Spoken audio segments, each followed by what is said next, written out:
नमस्कार. देवमाजावरती स्वागत आहे. आज आपल्याबरोबर श्री सुधीर रानडे काका आहेत. आज धनत्रयोदशी आहे तरी काकांनी आम्हाला वेळ दिला.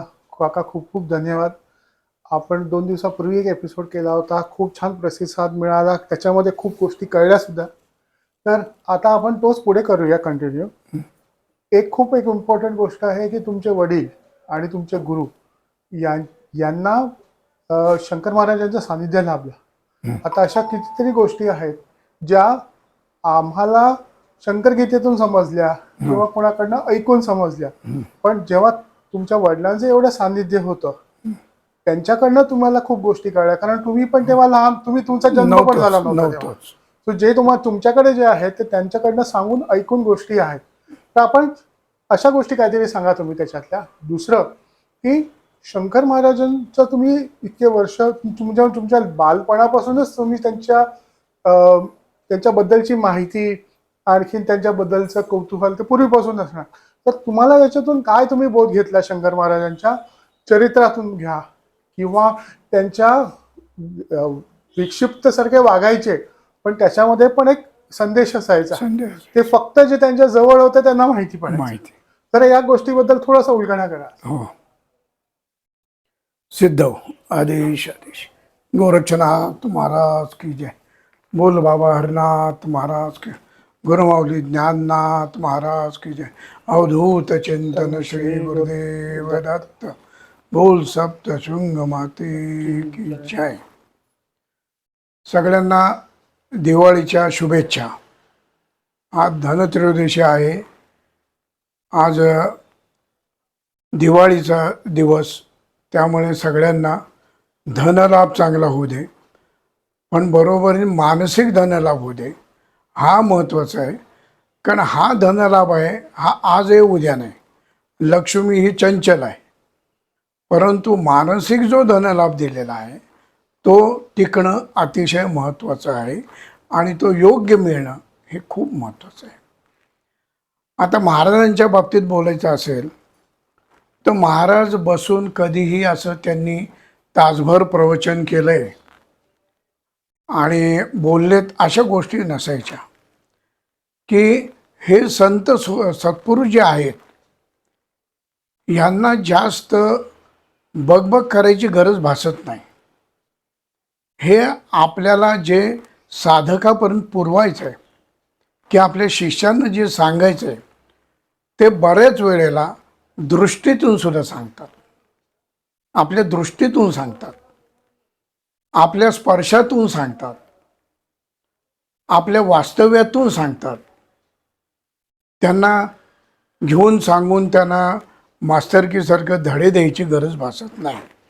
ही त्यांची ताकद आहे. ते म्हणायचे की जशी कासवाची पिल्लं जशी तिच्या आठवणीवर आणि नजरेवर पोचतात तशी आमची एक नजर सुद्धा तुम्हाला चिकार झाली. त्या नजरेतून आम्हाला जी कार्य करायची असतात ते आम्ही करतो. आता महाराजांची सुद्धा तीच गोष्ट होती की मागच्या याच्यात मी सांगितलं की ज्या वेळेला महाराजांची आणि परमपूज्य योगी ज्ञाननाथजींची म्हणजे बापूची गाठ झाली त्यावेळेला महाराजांनी कुठं ये रे, तू गादीवर बस रे, मी गादीवर बसतो, समोर बसून तुला डोक्यावर हात ठेवतो किंवा तुला मंत्र देतो, घोंगडीतला मंत्र देतो, कानातला मंत्र देतो, असे काही प्रकार त्यांच्याकडे नव्हते. याला मी वाईट म्हणत नाही, पण प्रत्येकाच्या पद्धती या वेगळ्या आहेत. त्याप्रमाणे त्यांनी फक्त महाराजांनी जवळ घेतलं बापू म्हणून. आणि तुझा माझा हा अतिशय जुना परिचय आहे आणि तू आमचा आहेस, नाथ पंथाचा आहेस आमचा. आणि एक दृष्टी टाकली, मिठी मारली, संपलं, काम झालं, दीक्षा मिळाली. त्या स्पर्शातून, त्या नजरेतून त्यांना जे पाहिजे होतं त्या गोष्टी मिळाल्या महाराजांच्या. त्याप्रमाणे महाराजांचं हे कामच सगळं आवर होतं. ही संत सत्पुरुष तुम्ही जर मंडळी बघितली ही दिसायला अतिशय विक्षिप्त असतात, अतिशय विक्षिप्त. तुम्ही उपळेकर महाराज घ्या, तुमचे शंकर महाराज घ्या, त्या सांगलीचे जे महाराज आहेत ते घ्या, असे कित्येक सत्पुरुष घ्या, गजानन महाराज घ्या, की प्रत्यक्ष जेव्हा असतात त्यावेळेस त्यांच्या जवळसुद्धा कोणी जात नाही. कारण आता गजानन महाराज पहिले नग्न अवस्थेत असायचे, शिव्या द्यायचे, दगड मारायचे, त्यामुळे लोक जवळ जायचे नाहीत. शंकर महाराज राणीमान विक्षिप्त असायचं, तारवट डोळे असायचे, दाढी वाढलेली असायची, जवळ गेलं तर दारूचा वास यायचा. ह्या गोष्टी त्यांना का कराव्या लागतात? की ते त्यांच्या अवस्थेत असतात आणि त्या अवस्थेत असल्यामुळे कोणी जवळ जास्त येऊ नये, त्रास देऊ नये आपल्याला, किंवा त्या माणसाची ते परीक्षा घेत असतात. या सगळ्याला तो किती जवळ बसतो, किती राहतो, का पळून जातो, त्याकरता हे परीक्षा घेत असतात. कुठलाही संत सत्पुरुष आहे तो बाहेरून रंग, रूप, वर्ण, त्याचं शिक्षण याच्यावर कधीही संतांचा, गुरूंचा हिशोब लावू नये. बरीचशी मंडळी अशी असतात की पहिल्यांदा बघता गुरुचं आपलं शिक्षण किती आहे, गुरुकडं पैसा अडका किती आहे, गुरुकडं फॉर्च्युनर गाड्या किती आहेत. आता सध्या आपण बघतो टी व्हीवर बरीचशी मंडळी बघतात, फॉर्च्युनर गाड्यातून येतात, त्यांना बॉडीगार्ड ठेवायची वेळ येते. अरे कशाला? कोण तुम्हाला मारणार आहे? अरे स्वतः देवच जर मागं तुमच्या उभा आहे, एवढी ताकद जर तुम्हाला आहे, तर तुम्हाला हे बॉडीगार्ड पाहिजेत कशाला? काय गरज आहे? त्यामुळे ह्या लोकांना कुठली गरज नसायची. हे आपल्या मस्त धुंद अवस्थेत फिरत असायचे. त्यामुळे जवळ कोणी यायचं नाही. जो जवळ आला, चिकटला, त्याला ते सोडायचे नाहीत. दादा नाही काका, ह्याच्यातनं एक अशी गोष्ट मी काही दिवसापासून ऑब्झर्व करतोय की अवलिया म्हणजे असे विचित्र वेडेवाकडे असतात. म्हणजे सगळेच अवलिया नसतात. नाही. 4,300 रेल्वे स्टेशन आहेत. हो. रेल्वे स्टेशन सगळ्यांमधला फक्त एकच व्यक्ती आहे जो पुणे रेल्वे स्टेशन वरती आहे. आणखीन दुसरा कुठला व्यक्ती असेल तो बाबा नाही, तो अवलिया नाही. दुसरी गोष्ट की तो समजा सेरेब्रल पाल्सी असेल, एक टीव्ही वरती मध्ये युट्यूब वरती आलं होतं की हाताने फॅन बंद करतात. हो. ते त्याच्यामध्ये काका याच्यामध्ये ना हा एकतर पूर्णपणे मिश्किलपणे घेऊन जातात लोक, किंवा ह्या गोष्टी अति सिरियस घेतात की हा व्यक्ती असा आहे, अशी राहणीमान आहे म्हणजे हा बाबा असेल. हे लोकांचं खूप गोष्ट आहे. मी काय ऑब्झर्व केलं काका का की आता असे जे अवलिया आहेत, तुम्हाला नाही समजत ना की ज्या व्यक्तीला माहिती आहे, ज्या व्यक्तीची नजर आहे, त्या व्यक्तीची मदत घ्या ना. त्याला विचारा ना की हा व्यक्ती आहे असा आहे, हा खरंच एक सत्पुरुष आहे का? कारण बहुतेक सत्पुरुष ना आपली आयडेंटिटी लपवतात. ते कोणाला कळू देत नाही. कारण एकदा कळलं की मग बाबा लॉटरीचं तिकीट द्या, तुम्ही चूज करा, तुम्ही बोट ठेवा, मी लॉटरीचं तिकीट घेतो. ह्यापासून आपण हे असे जे व्यक्ती आहेत, व्यक्तिमत्व आहे, ते आपल्याला ओळखता येत नाही. पण ज्या व्यक्तीला जे ओळखता येतात त्या व्यक्तीची मदत घ्यावी, असं माझा एक हे बरोबर आहे का? बरोबर आहे. मुळामध्ये मजा अशी आहे की नक्कल करणारी मंडळी भरपूर आहेत, की तसा वेश करशील तसे राहतील, महाराजांसारखे वाकडे तिकडे होतील, सगळे उद्योग करतील. परंतु हे डोंबारी नक्कलवाले झाले, हे ओरिजिनल नाहीत. कारण मूळ जे आहेत ते कधी पुढं पण येत नाहीत. त्यांना शोधावं लागतं. आणि तुमची त्यांची गाठ ही तुमच्या नशिबात असेल तरच घडते. म्हणून कोणालाही जाऊन विक्षिप्त दिसला म्हणून महाराज म्हणण्यात अर्थ नाही. ही मंडळी कळून सुद्धा येत नाही. त्यांच्या वावरण्यावरनं, लक्षावरनं, काही एक वासावरनं ती आपल्या लक्षात येतात आणि ते तुम्हाला येऊन भेटतात, तुम्हाला तुमची पूर्वजन्मीपासूनची ओळख देतात. परंतु बाकीची मंडळी आहेत ही डोंबारी आहेत, की लोकांना फसवण्यासाठी, आकर्षित करण्यासाठी ते या सिद्धीचा वापर करतात. मग तुमचे जादूगार रघुवीर सगळे प्रयोग करणारे आणि यांच्यामध्ये काय फरक राहिला?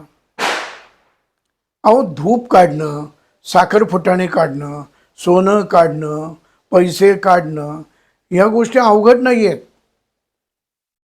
हे आमचे वडील सांगायचे आम्हाला की हे अवघड नाही आहे. हे 6 पुरुष आहेत, हे 6 शक्ती आहेत. ह्या 6 शक्तींचा जर तुम्ही 6 महिने अभ्यास केला, त्यांची उपासना केली, ह्या अंगुष्ठा मात्र आहेत 6 जण, तर तुम्हाला त्या सिद्धी प्राप्त होतात. परंतु त्या टिकणाऱ्या नाहीत. कारण ज्या वेळेला आपण एखादी गोष्ट मागून घेतो त्यावेळी ती टिकत नाही. त्यामुळे कष्टाने मिळवणं, नशिबाने आपल्याकडे येणं आणि ओढून घेणं याच्यात फरक आहे. मी एखादी गोष्ट तुम्हाला प्रेमाने दिली तर ती तुमच्या पुढे कायम टिकते, पण तुम्ही मला ओढून मागितली तर ती न टिकणारी माझ्या मनापासून देत नाही. त्यामुळे गुरूंकडे सुद्धा दीक्षा घ्यायची असेल तर त्यांनी होऊन म्हणलं पाहिजे की बाबा तुमची तयारी झाली, दिली तुला, झालं काम, तर त्या दीक्षेला महत्त्व आहे, त्याच्यात ताकद आहे. पण जर त्याला पैशाचं गुरुला आमिष दाखवून जर तुम्ही दीक्षा मागायला लागलात आणि गुरु जर म्हणायला लागला 5 लाख दे, 10 लाख दे, मी तुझी कुंडलिनी जागृत करतो, तर अशा गोष्टी होत नाहीत. कुंडलिनी आली, उठसूट कुंडलिनी जागृत अतिशय पॅड झाले. अशी कुंडलिनी जागृत होत नाही, चेष्टा नाही. कारण याच्याकरता भरपूर योग साधना करावी लागते. योग साधना करून तुमचं शरीर सगळं शुद्ध करावं लागतं. आणि नुसतं शुद्ध नाही, तुमची काही वेळेला कातडी सुद्धा जाते. अच्छा. कातडी सुद्धा जाते की अंतर्बाह्य तुम्ही शुद्ध होता, त्याच वेळेला या गोष्टी घडतात. ही 10 रुपये 20 रुपये मटणावर कुंडलिनी जागृत होत नाही त्या ह्याच्यात. त्यामुळे ह्या गोष्टी ज्या आहेत त्या पूर्ण चुकीच्या आहेत, त्याच्या मागं लागू नये.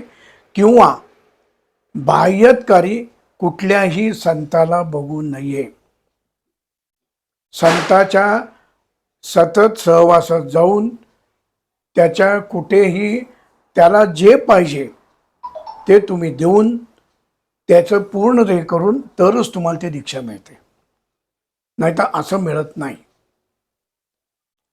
आता बरेच शंकर महाराजांकडे सुद्धा लोक यायचे. काही लोक जी यायची, आमच्याकडे XYZ, मी नाव सांगत नाही, व्यक्ती यायच्या, जुन्या यायच्या, अतिशय जुन्या, की जवळजवळ 46-47 सालापासून यायच्या. आता राहिलं सुद्धा माझ्या जवळच आहेत त्या. तर त्यांचा भाऊ, 5-6 भाऊ होते. तर त्याला 2 मुली होत्या. तर तो म्हटला, महाराज मला मुलगा झालाच पाहिजे. शंकर महाराज स्वतः ते म्हणले की बाबा हट्ट धरू नकोस, तुझ्या नशिबात मुलगा नाही, हट्ट धरू नकोस. तरी त्याचं म्हणणं पडलं की नाही, काही झालं तरी मला मुलगा हा पाहिजेच. ते म्हणले हे बघ मी देतो, पण तो टिकणारी गोष्ट नाही, तू दुःखी होशील. त्याला महाराजांनी त्यांच्या कृपेने काय असेल सांगितलं, मुलगा झाला. मुलगा झाला, मुलाचं नाव बापू ठेवलं. मुलगा दोघाही नवरा बायकोंपेक्षा अतिशय देखणा, कारण ते महाराजांनी शेवटी प्रसाद दिलेला आहे, तो अतिशय देखणा. म्हणजे त्या मुलाबरोबर लहानपणी मी खेळलेलो आहे, म्हणजे माझ्या परिचयाचं आहे. मुलगा झाला, आनंद झालं, सगळं झालं, मोठा झाला मुलगा, शाळेत जायला, पेढे सगळं वाटलं, सगळा आनंद. काही वर्ष अशीच गेली आणि 13 वर्षाचा मुलगा होऊन तो गेला. कारण ते म्हणले तुझ्या नशिबात नव्हतं, मी उधार उसनवर मागून हे तुला दिलेलं आहे, त्यामुळे ते मला द्यायला पाहिजे. संत सत्पुरुष जे देतात ते तुमचं कुठलं तरी मागच्या जन्मीचं काढून देतात. ते त्यांना पुन्हा द्यावं लागतं, फेडावं लागतं त्याचं. त्यामुळे ह्या गोष्टींचा काही बाबतीत हट्ट सुद्धा करू नये. कारण ज्या वेळेला आपण रस्त्याने चालतो आणि विरुद्ध मार्गाने चालायला लागतो, त्यावेळेला मागणं कुठलं वाहन येते आपल्याला कळत नाही. पण समोरची व्यक्ती येत असेल तर तिला कळतं की हे वाहन याला धडकणार आहे आणि ती व्यक्ती येऊन आपल्याला वाचवते, बाजूला करते. तसं आयुष्यामध्ये आपल्या पुढं काय वाढून ठेवलंय, काय दुःख आहे, ही संत सत्पुरुषांना कळत असतात. त्यामुळे ते आधी जाग करतात की बाबा रे तू इथं थांब, धोका आहे, आराम बस, गडबड करू नकोस. त्यावेळेला आपण शांत बसावं, हट्ट धरू नये, शांत बसावं. कारण त्यांना माहीत असतं की काय होणार आहे पुढे. म्हणून त्यांचा शब्द पाळावा. म्हणून गुरु शब्द हा अतिशय महत्वाचा आहे. म्हणून याच्यात सुद्धा म्हणतात गुरु बाणी चलाव, गुरु शब्द चलाव. गुरुने जो मंत्र दिलाय, शब्द दिलाय, त्यालाच महत्व आहे. बरीच मंडळी माझ्याकडे येतात, आता काल परवाच येऊन गेली, गुरु केलाय, पण गुरुने आम्हाला सांगितलं आणि काही वर्षांनी गुरु गेले, कारण त्यांचं सहवासच लागला नाही जास्त. आपण ओढीने आपण जाऊन भेटलोच नाही त्यांना. वर्षाचा टॅक्स दिला गुरुपौर्णिमा आणि संपलं, काम झालं आपलं. जेव्हा अडचण येईल तेव्हा बघू, गुरुकडे जाऊ, नाही तर गुरु जागेवर, मी जागेवर. ह्या गोष्टी घडतात. आपण त्यांच्याकडनं जे ज्ञान घ्यायला पाहिजे ते आपण घेत नाही. आपण प्रश्नोत्तर सोडवायकरता गुरुचा वापर करतो. त्यामुळे आध्यात्मिक प्रगती आपली होत नाही. म्हणून तर माऊलीने सुद्धा सांगितलंय, शंकर महाराज सांगायचे, उपळेकर महाराज सांगायचे की हरिपाठ जेव्हा तुम्ही वाचता, त्या हरिपाठाचा शब्द हा मुरला पाहिजे तुमच्या अंगात. वाचायचा म्हणून वाचू नका. त्याच्यामध्ये बाह्य आणि आंतरिक ह्या दोन्ही उपासना दिलेल्या आहेत की बाह्य उपासना काय आणि आंतरिक उपासना काय. एक ओळ जर आपण घेतली हरिपाठाची, देवाची द्वारी उभा क्षणभरी तेणे मुक्तिचारी साधी यायला. अर्थ बाह्य काय होतो की तुम्ही देवाच्या दारात जाऊन उभं राहा, क्षणभर उभे राहा, घड्याळाच्या क्षणावर. आणि ज्यावेळी तुम्ही क्षणभर उभे राहाल, न्यूट्रल मन करून, तुमच्या मनात कुठल्याही हे दे ते दे काही न येत उभा राहिला, तर चारी मुक्तीचा आनंद तुम्हाला मिळतो. हे बाह्य झालं, तेणे मुक्तिचारी साधी गेला. पण यांच्या सहवासात गेल्यावर हे काय सांगतात, शंकर महाराजांसारखे, उपळेकर महाराजांसारखे, देवाची नाही, देहाची द्वारी. अच्छा, देहाची द्वारी उभा क्षणभरी तेणे मुक्तिचारी साधी गेल्या.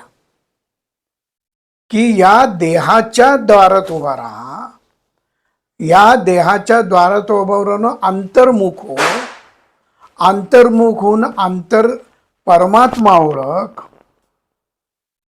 आणि क्षण हा कुठला, घड्याळाचा क्षण नाही, तर जन्मापासून मरेपर्यंत हा क्षण, जन्मापासून मरेपर्यंत हा क्षण. ह्या क्षणभर जेव्हा तू आत डोकं बघत राहशील, त्याच वेळेला चारी मुक्तीचा आनंद तुला मिळेल. हा हरिपाठ त्यांचा होता. मग या हरिपाठाप्रमाणे आपण करतो का?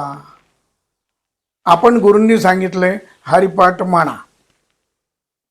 बरं, गुरूंनी एवढी मुभागी दिलेली, आंघोळ करू नका, तुम्हाला वेळ नाही आहे अजिबात, तुम्ही लोकलमध्ये जाऊन बसून हरिपाठ म्हणा, तुम्ही गादीवर रात्री बसून हरिपाठ म्हणा, पण समजून म्हणा की आपण काय म्हणतोय. नाही तर नुसतं देवाच्या द्वारे उभा क्षणभर तेणे मुक्ती हरिमुखे म्हणा, हरिमुखे झाले. एकदा 28 अभंग गुरूंनी सांगितले, उरकलं. आपण उरकणं आहे. देवाच्या ज्या ज्या गोष्टी आपण करतो त्या कुठल्याही मन लावून केल्या पाहिजे. की देवाला आंघोळ घालतो, आपण आंघोळ करताना कशी करतो? आंघोळ करण्याच्या, घालण्याच्या सुद्धा पद्धती आहेत, ह्या त्यांनी दाखवून दिल्यात. की आपण आंघोळ करताना सुद्धा पायापासून पाणी घ्यावं. ह्या शिरा इथं वळतात, पायापासून पाणी घेत जावं आणि मग खांद्यावर पाणी घालावं, मग डोक्यावर पाणी घालावं, म्हणजे ते पूर्ण आंघोळ पूर्ण होते हळूहळू. मग आपण निवांत साबण लावतो, काय लावतो, व्यवस्थित स्वच्छ होतो, सगळा अंगावरचं मळ काढतो, काय साठला असेल तो. ही आंघोळीची पद्धत. पण हे बाह्य आंघोळीची पद्धत झाली. आतल्या मनाचा निर्मळपणा होतो का? आत मन निर्मळ होतं का? मग बाहेर नुसतं सोळं लावून पूजा केली तर उपयोग आहे का? ते बाह्यतकारी सोळं झालं. वाईट नाही, सोळं का नेसायचं ही पद्धत आहे की ते रेशमी आहे, त्याच्यात वीज आहे, ते लावल्यामुळे तुमच्या अंगात ऊर्जा निर्माण होते, त्याच्यामुळे काही जंतू मरतात. आणि सोळं हे सगळ्यांना लावलं चालतं. सोळं हे फक्त ब्राह्मणांचं नाही. सोळं लावून कोणीही पूजा करू शकतं, सोळं कोणी वापरू शकतं. नाही तर बऱ्याच ठिकाणी आपण बघितले खुंटीला सोळी लावलेली असतात, कधी ते धुवतही नाहीत. पण तसं नाही, धूत वस्त्र नेसलं तरी ते सोळंच आहे. पण त्याप्रमाणे आपण करतो त्याचप्रमाणे देवाला सुद्धा पूजा घातली पाहिजे की देवाची जी लहान असो मूर्ती मोठी असो, तिच्या पायापासून आंघोळ घालत गेली पाहिजे. तिच्या जशी आपण आंघोळ करतो तशी आंघोळ केली पाहिजे, तर तो देव तुम्हाला प्रसन्न होईल. हो, नाहीतर तामणामध्ये 4-5 काय असेल ते देव ठेवायचे आणि बुचकाळून काढायचे. बुचकडून काढायचे. मी तर अशा व्यक्ती बघितल्यात की तुम्ही म्हणाल अति सांगता, पण नाही, हे माझ्या नात्यावर बघितलेत मी, की मला हसू यायचं बघितल्यावर, की तामणात देव ठेवायचे. एकदा त्यांच्यावर सर्व पाणी ओतायचं म्हणतो मी, घालायचं सुद्धा नाही, ओतायचं, की वर्ण धार धरली तर गंध सहज निघालं पाहिजे. ओतायचं आणि मग एक सिगरेटचा झुरका मारत बसायचं आणि सिगरेट पूर्ण झाल्यावर मग त्यांना बाहेर काढायचं, पुसून पूजा करायची. ही पूजेची पद्धत आहे का? तुम्ही एक एक देव व्यवस्थित घ्या, एक एक देव घालून पूजा करा, त्याचा आनंद घ्या. बरं, हे करत असताना घरात कोण तुमच्या लहान मूल असेल तर त्याच्यात देवत्व बघा. देव तिथं आहे, तुम्ही त्याला आंघोळ घाला. त्याला समजा आपण कृष्णाला आंघोळ घालतोय, कृष्णाला आंघोळ घालतोय, या त्याचा आनंद तुम्हाला मिळेल. आमच्या आईंनी महाराजांना ज्या वेळेला आंघोळ घातली त्यावेळेला महाराज 8 वर्षाचे होते, 8 वर्षाच्या मुलासारखे होते. म्हणजे त्यांचं किती ते एकरूप झाले असतील. त्याप्रमाणे पूजाविधी तुम्ही करत जा. करायचं म्हणून करायचं नाही, त्याच्यावर शरीरावर मनावर आपले परिणाम झाला पाहिजे, अंतर्मन सुद्धा धुतलं गेलं पाहिजे. या गोष्टी महत्त्वाच्या आहेत. आणि साधू सत्पुरुषांना बाह्य दृष्टीने तुम्ही बघू नका, आंतरिक दृष्टीने तुम्हाला ओळखा. तुम्ही ज्या वेळेला आपण ज्याप्रमाणे, आता मी पुरुष आहे म्हणून म्हणतो की मी एखाद्या मैत्रिणीला जर वेळ दिली तर तिची वाट बघत उभा राहतो चौकामध्ये, कुठे ठिकाण दिलं असेल तर, कधी येईल, काय येईल, कधी येईल, काय येईल, घड्याळच बघतो 10 वेळा. हे काय झाली? ओढ झाली, ओढ.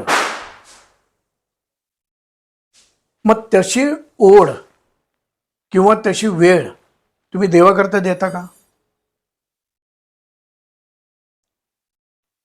तुम्ही जर सांगितलं की मी तुमची आरती 7 वाजता करीन,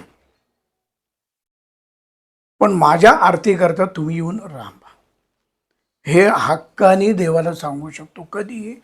जेव्हा आपण टाइम सांभाळतो तेव्हा. त्यावेळेला कुठनंही त्या शक्तीला येऊन उभं राहावं लागतं. कारण ते म्हणतात माझा साधक माझी वाट बघतोय, मला गेलं पाहिजे. ती आपल्याला भेटते, ती शक्ती आपल्याला काम करते, आपलं कार्य करते. पण त्या ओढीने तुम्ही बघायला पाहिजे. तेवढ्या ओढीने आपण बघत नाही. अहो, नामदेव महाराज एकरूप झाले विठ्ठलाचे. मग आपण काय म्हणतो की शेवटी मागच्या जन्मीचे ते कोण होते? तो अवतार होता उद्धवाचा याचा, म्हणून ते होऊ शकलं. आमच्यातनं कोण जेवणार आहे? अरे का रे बाबा, ते मानव रूपातच होते ना, मानव रूपातच होते ना. मग मानव रूपात ते एवढे देवाचे एकरूप झाले की देव जेवला त्यांच्याकडनं. मग तेवढं तुम्ही एकरूप झाला तर तुमच्या हातनं जेवला जाणार नाही का? नक्की होणार. आणि हे तुम्हाला हे बाहेरची लोक पणची गरज नाही की एजंट किंवा देवासाठी बोलायला आपल्याला एजंट लागतो, ते पण लागणार नाही. अहो, कशाला मधले पाहिजेत? शंकर महाराजांना शब्द याच्याचे बाहेर खाऊ हे नकोय. डायरेक्ट तुम्ही संधान बांधा. हे तुम्हाला कॉन्टॅक्ट करून देणारे कोण? संधान डायरेक्ट बांधा तुम्ही. म्हणून तर अंगात येणाऱ्या लोकांवर वडील आमचे नाराज असायचे. अच्छा. ते म्हणायचं अंगात येणं हा प्रकार मोठेपणा वाटतो त्यांना. माझ्या अंगात देवी येते, माझ्या अंगात महाराज येतात, माझ्याशी महाराज हे करतात, ते करतात. पण अरे तुम्ही अंगात येण्यापेक्षा विनंती करा त्या शक्तीला की तू माझ्या पुढे येऊन उभी राहा, माझ्या पुढे येऊन उभी राहा, मला साक्षात दर्शन दे, माझ्याशी बोल. कोणाचे प्रश्न असतील तर मी तुला मांडीन, तू सोडव. तू माझ्या शरीराचा डबड का करते? त्यामुळे अंगात येण्याला महत्त्व देऊ नये. ते तुम्ही तुमची फसवणूक करता. आणि देव जरी भेटला, देव बोलला, त्याच्यात ते अडकू नका. डॉक्टर धनेश्वरांकडे कृष्णाची मूर्ती होती, बालकृष्णाची मूर्ती होती. आहे त्याच्या बालकृष्णाची मूर्ती होताना मी जसं सांगितलं तसे त्यांची पूजा असायची. एक रूप होऊन पूजा होती. तर बाळकृष्णाची पूजा सुद्धा ते तशी करायचे. तर काही दिवसांनी बाळकृष्ण त्यांच्याशी बोलायचा. एवढंच नाही तर त्यांच्या हातनं जेवण करायचं, खायचा.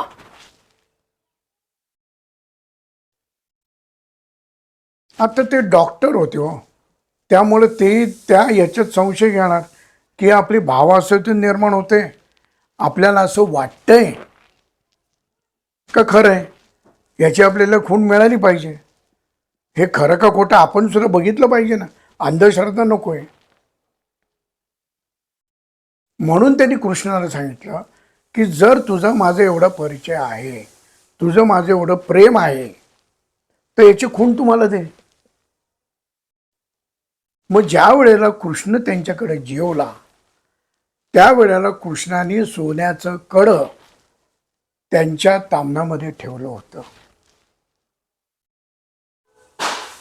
आणि मग कृष्ण गेला. दुसऱ्या दिवशी त्यांनी बघितलं तेव्हा कड तामणात सोन्याचं होतं. म्हणजे आपण आहे ते खरं आहे. हे ज्या वेळेला घडलं त्यावेळेला शंकर महाराज तिथं होते, या घटनेच्या वेळेला त्यांच्याकडं. मग हे झाल्यानंतर महाराज आहेत मागं आहेत, त्यांना माहीत नाही. त्यांनी कृष्णाची मूर्ती उचलली आणि ती फोडली फोडली फोडली फोडून बाहेर फेकून दिली. तुम्ही म्हणाल काय, इतर लोक असते तर त्याचा बाजार केला असता, धंदा केला असता.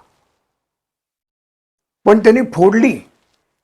त्यावेळेला शंकर महाराज टाळी पिटून नाचत होते की डॉक्टरचा देव मेला, डॉक्टरचा देव मेला. तेव्हा मागं वळून पहिलं नाचत होते टाळे वाजवत. तेव्हा डॉक्टर म्हणले खरं आहे महाराज, माझा देव मेला, पण देव मेला नाही, ह्याच्यामुळं माझा अहंकार मेला. हां हां हां. हम्म. ह्याच्यामुळं माझा अहंकार मेला. म्हणजे ते त्याच्यात सुद्धा अडकले का, की ते टाकून ते पुढे गेले. म्हणून त्यांना गहिनीनाथांसारखे गुरु मिळाले. 800 वर्षापूर्वी त्यांना दीक्षा दिली गहिनीनाथांनी. हे शंकर महाराजांनी दाखवलं.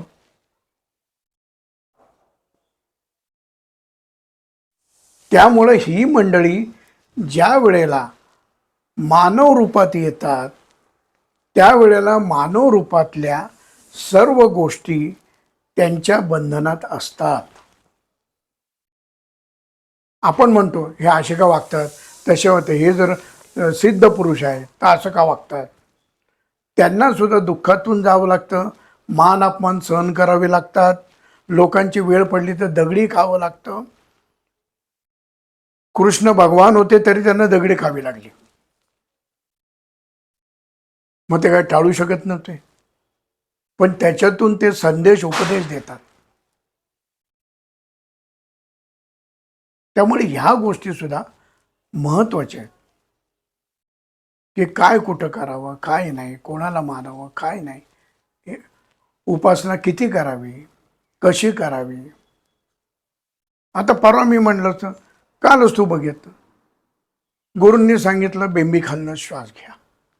आता मला सांगा, बेंबी खालनं श्वास कसा घ्यालो तुम्ही, घेऊन दाखवा मला.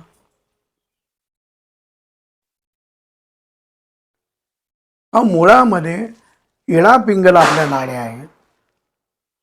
योग क्रियेने सुषमा नाडी निर्माण होते, चालू होते. आपण उजव्या नाकपुडीतून श्वास घेतो, तो आतमध्ये फिरतो, आतमध्ये फिरल्यावर त्याचं कार्य करून तो डाव्या नाकपुडीतून बाहेर येतो, उच्छ्वास. जसं साधं गणित, इलेक्ट्रिकल लाईनमध्ये आमच्या 2 वायरी असतात, फेज आणि न्यूट्रल. ज्या वेळेला सप्लाय चालू होतो त्यावेळेला तो पॉझिटिव्ह मधनं जातो, पॉझिटिव्ह मधनं जाऊन दिवा लागतो, पंखा फिरतो, ते कार्य करून न्यूट्रल मार्गे तो परत आपल्या मूळ ठिकाणी येतो. ते श्वासाचं कार्य सेम कंडिशनमध्ये चालू असतं. आपले 6 श्वास आहेत, प्राण अपान हे तर 4 आहेतच, पण अजून 6 श्वास आहेत. तिथं आतमध्ये आपल्या इथं कंद आहे. हा श्वास आत गेला की त्या कंदावर तो श्वास जातो आणि कंदातून 6 श्वास निर्माण होतात. आपल्याला जांभई येते, ढेकर येते, हे श्वास आहेत. हे श्वासाची निर्मिती तिथनं आहे. हे कळल्याशिवाय तुम्ही कसं हे घ्या. गुरुला विचारलं पाहिजे की पोटातूनच खाल्लंच का घेऊ, खाल्लं कुठनं घेऊ, हे विचारण्याचे तुमचा सुद्धा अभ्यास पाहिजे. त्याशिवाय गुरुही सांगत नाही आणि हेही सांगत नाही. म्हणून सध्या तर मी म्हणतो आपलं धकाधकीचं जीवन आहे. एक गोष्ट म्हणजे हे जर मार्ग स्वीकारायचा असेल तर पूर्णपणे संन्यास घ्यावा. योग मार्गासाठी मी म्हणतोय, कारण योग मार्ग हा महाराज म्हणजे खडतर आहे. ध्यान मार्ग, योग मार्ग खडतर आहे. त्याच्याकरता ते उदाहरण द्यायचे की माकड आहे, माकड ह्या झाडावरून त्या झाडावर उडी मारतं, बरोबर. परंतु ते कशावर मारतो, शेपटीच्या आधारावर मारतो. अच्छा, ओके. शेपटीच्या आधारावर त्याचा जर नियम चुकला तर ते खाली पडून मारणार. म्हणून हा योग मार्ग तुम्हाला गुरु जर व्यवस्थित असेल, माहितगार असेल त्यातला, तरच योग मार्गाने तुम्ही वर जाऊ शकता. काल ज्या मी क्रिया सांगितल्या त्या मार्गाने तो वर जाऊ शकतो, नाहीतर तो मध्ये अडकला तर तो वार्बल होतो, वेडा होतो. म्हणून सत्पुरुषांच्या अंगाला सुद्धा स्पर्श करायचा नसतो, कारण त्यांचं शरीर हे पूर्ण इलेक्ट्रिकल चार्ज झालेलं असतं, मॅग्नेट असतं. आपल्याला वाटतं काय रवय पाती सोळ यांचं हात लाव, तसं नाही आहे. तुमची ताकद तेवढी आहे का? त्यामुळे ते म्हणतात लांबून नमस्कार कर. ज्या वेळेला वाटेल त्यांना की आहे त्याच वेळेला ते पायाला हात लावून देतात. बरोबर. आणि हेच मिस्टेक सगळे करतात की जाऊन तिकडे जाऊन पकडतात पाय, किंवा आपल्याला 4-5 वेळा असं जोरात दाबलं की आपल्याला काहीतरी भेटेल त्याच्यातून. चुकीची गोष्ट आहे ती. आमच्या इथं वडील आमचे सांगायचे की मी सांगेन तेव्हाच तू माझ्या शरीराला हात लाव, मॉलिश कर. काय काय मंडळी आपल्याला काहीतरी विशेष म्हणून बळाने मॉलिश करायची. त्यावेळी मी सांगितलं बाबा त्यांच्या मनात नसेल ना तर तुम्ही करू नका. नाही त्याला काय होतं, कारण अशा वेळेला आम्ही विरोध त्यांचे, आम्ही विरोधक की नका करू. ती मंडळी काही अर्धवट झालेली आहेत अच्छा. की त्या वेव्स त्यांना पचनी पडल्या नाहीत. पर्वतीवर एक जण गुरव होते, शंकराच्या तिथं बसायचे, आता एवढ्यात गेले ते. दादा उपासनेला ज्या वेळेला बसायचे ज्ञानाची पर्वतीवर, त्यांना उपासनेसाठी म्हणून जागा दिली होती. तुळशीबागवाले ट्रस्टी होते, मुजुमदार होते, त्यावेळी त्यांनी ती जागा त्यांना एकांत करता दिली होती. त्याकरता ते म्हणले माझ्या याच्या संपर्कात कोणी येऊ नका, कारण त्यावेळी त्यांची उपासनेची काळ असायचा. नाही म्हणलं तरी याला काय हौस आली. त्यांनी पहाटे 4-4:30ला बसले असताना जाऊन टच केला, नको त्या ठिकाणी टच केला, तो फेकला गेला. आणि फेकला जाऊन त्याच्या डोक्यावर परिणाम झाला. तो फक्त चांदण्या दिसते तेवढंच सांगायचं. आम्ही गेलो तर आम्हाला म्हणायचं तुझ्या बापाने काय उद्योग केला मला माहीत नाही, पण मला फक्त चांदण्या दिसतात आणि एखादी प्रेमिका जशी प्रेम करावी तसं मी त्याच्यावर प्रेम करतो. फेकला गेला. म्हणून सांगितल्याप्रमाणे याच्यावर हे करावं आणि डायरेक्ट कधीही जाऊ नये. मी कालच सांगितलं की दर्शन घेणं कुठल्याही सिद्ध सत्पुरुष देवता यांच्या दर्शन घेण्याच्या पद्धती आहेत. त्या टाईपमध्ये तुम्ही दर्शन घेत जा, तरच ते दर्शन तुमचं त्यांच्यापर्यंत पोचतं. शंकर महाराज मठावर गेलो, मठावर गेले डायरेक्ट महाराजांच्या समाधीलाच. महाराज त्यांच्या अवस्थेत असतात, खाली बसलेले, त्यांना काय कळणार तुम्ही आला इथे.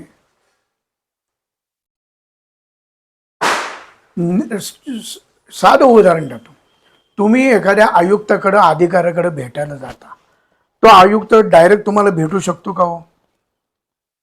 अपॉइंटमेंट घ्यायला लागते, वेळेवरती पोचायला लागतं, तिकडे आधी बाहेर थांबायला लागतं, मग तुम्हाला ते आतमध्ये बोलून वेटिंग रूममध्ये बसवतात.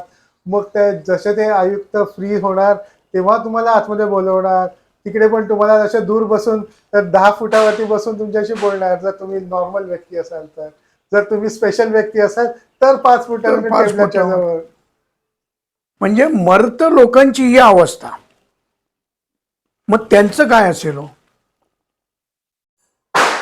हे या लोकांचा आपण विचार करतो की पिऊननी सांगितल्याशिवाय आपण भेटू शकत नाही. जेव्हा पिऊन सांगेल, पिऊनला माहिती की साहेब आत मोकळे आहेत, शांत आहेत, मूड चांगला आहे, त्यावेळी पिऊन म्हणतो आज भेटा, आहेत, तुमचं काम होईल. नाही तर सांगतो ना आज नका भेटू, गरम आहेत साहेब, आज भडकाभडकी होईल तुमच्यावर, काम होणार नाही. हे त्याला माहीत असतं, तो ओळखतो. तसं संत सत्पुरुषाकडे जाताना दर्शनाच्या पद्धती आहेत. या महाराजांनी सांगून ठेवल्यात आमच्या वडिलांना, त्यांनी आम्हाला सांगितल्यात की महाराजांच्या समाधीला गेलं तर मारुती आहे तिथं, तेवढ्याकरता स्थापना केलेली आहे. त्यांची एक वायर आत गेलेली आहे, इंटरलिंक. त्याच्या शेपटीला हात लावायचा पायाला आणि सांगायचं की मारुती राया, मी महाराजांकडे आलोय, तर तुमची कृपादृष्टी असावी आणि महाराजांना आज निरोप द्यावा की आम्हाला दर्शन द्या. पहिलं मारुतीरायाला नमन करायचं, तर ते मारुतीराय आत निरोप देतात आणि आपल्याला दर्शन मिळतं, नाहीतर दर्शनाचा उपयोग नाही. त्यावेळेला आत महाराज जागे होतात, तेव्हा ते म्हणतात चला आपला शिष्य आलाय. त्यावेळेला ते आशीर्वाद देतात, नाही तर नुसतं जाऊन समाधीला डोकं आपटण्याचा अर्थ नाही. महाराज आमच्या इथं रात्री 1:30 वाजता प्रवेश करायचे समाधीच्या दिवशी. 1:30 आम्हाला उठवायचे, ए उठा, झोपला काय, उठा. आई बाई आम्ही सगळे उठायचो. महाराज ते म्हणले मी कंटाळलोय. आज एवढी डोकी आपटलीत लोकांनी आणि एवढ्या मागण्या झाल्या, डोंगर साठला. म्हणले मला कंटाळाला, मी आलो पडून. मग रात्री 15-20 मिनिटं बसणार. आता त्यांची भाषा ही फक्त आमच्या आईला माहीत होती, आम्हाला सुद्धा ते काय बोलते हे समजायचं नाही. मग ते एखादं वाक्य सांगणार, एखादा निरोप देणार, आमच्या काहीतरी चेष्टा मस्करी करणार. मग तोपर्यंत आई चहा ठेवणार, 1 कप चहा ठेवून तो बशीत ओतणार चहा, कारण 8 ठिकाणी वाकडी. मग तो चहा तोंडाला लावणार बशीतनं फुंकून, आणि मग महाराज घोट पिणार, त्याच्यामध्ये ठेवणार. ते म्हणणार प्रसाद घ्या हा तुम्ही. मग तो आम्ही कपात ओटून चमच्याने प्रसाद घेणार. हा आम्हाला रात्री प्रसाद असायचा किंवा आधीमध्ये. हे आमच्यावर महाराजांचं प्रेम होतं. म्हणून मूळ ठिकाणी, पण गर्दीत आम्हाला जायची गरजही नाही किंवा याच्या त्याच्या पाया पडायची गरजही नाही. इथून महाराजांना सांगितलं तर महाराजांचं पोचतो. रोज महाराजांचा प्रसाद इथपर्यंत पोचतो. म्हणजे महाराजांचं प्रेम आहे ना आपल्याला. बरं, महाराजांनी त्यांची खुर्ची ठेवलेली आहे, त्यांची टोपी आहे, त्यांची तार आहे, म्हणजे त्यांचं वास्तव्य आहे आपलं इथं. फक्त त्याचा बाजार करायचा नाही. आळंदीला गेलं तर माऊली डायरेक्ट भेटेल का? आता तिथं यांच्यापेक्षा 7 पायऱ्या वर आहेत योग याच्यात.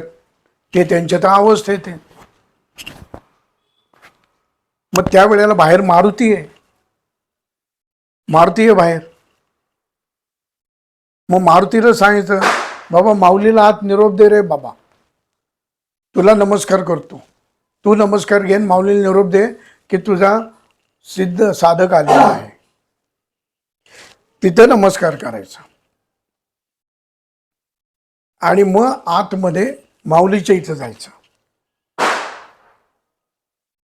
आणि अजून माऊलीचं सुद्धा महाराजांमुळेच प्रेम आहे आपल्यावर, की किती गर्दी असली तरी आत बिचारे जे लोक आहेत ते ओळखतात आपल्याला, कारण 40 वर्षापासूनचे संबंध आहेत.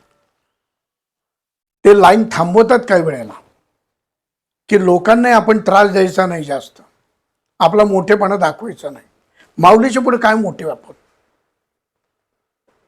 तिथं आपण मस्तपैकी समाधीला अत्तर लावतो, अत्तर लावून गुलाबाची फुलं वाहतो, हार वाहतो, माऊलीला आमच्या पद्धतीप्रमाणे आदेश करतो, की माऊलीला सांगतो मी आलेलो आहे, माझ्यावर कृपादृष्टी राहू दे तुझी, बाकी त्याच्याशिवाय मला काही नको, तू सगळं मला दिलेलं आहेस. तिथून दर्शन घेऊन बाहेर पडायचं. बाहेर पादुका ठेवले ते दर्शन घ्यायचं. तिथून मागच्या आपल्या शिवाचं आहे ठिकाण, आदि शिव, की पहिल्यापासून तिथं आहे, की त्यांच्या आई सुद्धा तिथं प्रदक्षिणा घालायच्या माऊलींच्या. अच्छा. आई प्रदक्षिणा तिथं घालायच्या. ज्यावेळी विठ्ठलपंत संन्यास घेऊन गेले होते आणि त्या स्वामींना माहीत नव्हतं, त्यांनी संन्यास दिला त्यांना दीक्षा, आणि ज्या वेळी ते इकडं आले होते त्यावेळेला या अवधून फेऱ्या मारत होत्या झाडाला आणि शिवांना. त्यावेळेला त्यांनी हे दिलं, अष्टपुत्र सौभाग्य होती. ते म्हणले अशाशी कंडिशन, तिथे रडायला लागल्या, डोळ्याचं पाणी असं आहे. तेव्हा त्यांना कळलं की याला आपण संन्यास दिलाय, हे चुकीचं आहे, पण या पुढच्या गोष्टी घडायच्या असतात. मग त्यांनी जाऊन त्याला सांगितलं की विठ्ठलपंत तुम्हाला सांगितलेलं नाही. पुढे त्यांना पाठवलं आणि पुढे या गोष्टी घडल्यात सगळ्या. कारण या गोष्टी घडायच्या पहिलं मी तुम्हाला दर्शन सांगतो कसं घ्यायचं माऊलीचं, की तिथं डायरेक्ट सुद्धा शिवाकडे जायचं नाही. तिथं नंदी आहे, त्या नंदीच्या तिथं पादुका आहेत, त्याच्या खाली गुहा आहे. त्या गुहेतून माऊली पायऱ्या उतरून गेल्यात आणि आतमध्ये जवळजवळ 15 ते 20 फुटाची लांब गुहा आहे. तिथं माऊलीने दर्शन, समाधी तिथं घेतलेली आहे माऊलीने, आणि ते शिवाकडं तोंड देऊन घेतलेली आहे माऊलीने समाधी. मग तिथं त्यांना नमस्कार करायचा, आतमध्ये हात घालायचा, पादुकांना सांगायचं, तुळस व्हायची की माऊली मी आलेलो आहे, शिवांचं दर्शन घेतोय. तेव्हा माऊलीपर्यंत ते दर्शन आपलं पोचतं, ती पूर्ण क्रिया होते. आणि मग शिवाचं दर्शन घ्यायचं.